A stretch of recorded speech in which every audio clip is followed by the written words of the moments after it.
আসসালামু আলাইকুম রহমতুল্লাহ। পবিত্র রমজান মাসে আশা করি সকলে আল্লাহ তাআলার অশেষ মেহেরবানিতে ভালো আছেন। আমিও আলহামদুলিল্লাহ অনেক ভালো আছি, আল্লাহর শুকরিয়া। আজকে আমি আপনাদেরকে দেখাবো নবী করিম সাল্লাল্লাহু আলাইহি ওয়াসাল্লামের রওজা মোবারক।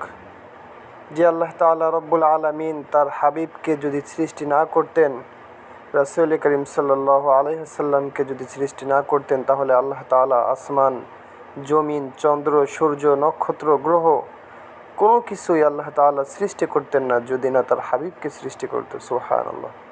এবং সেই নবী করিম সাল্লাল্লাহু আলাইহি ওয়াসাল্লামের রওজা মুবারক এটা আপনারা দেখতে পাচ্ছেন।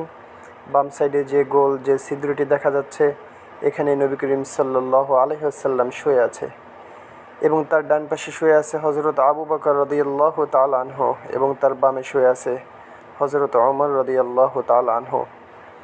তো আমরা যারা নবীজির রওজায় আসব, আমরা এইভাবেই সালাম দেব।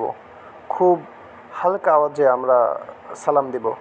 আসসালাতু আসসালামু আলাইকা ইয়া রাসূলুল্লাহ, আসসালাতু আসসালামু আলাইকা ইয়া হাবিবাল্লাহ, আসসালাতু আসসালামু আলাইকা ইয়া সাইয়্যিদুল মুরসালিন, আসসালাতু আসসালামু আলাইকা ইয়া রাহমাতাল লিল আলামিন। তো আল্লাহ তাআলা আমাদের সকলকে কবুল করুক, আমিন।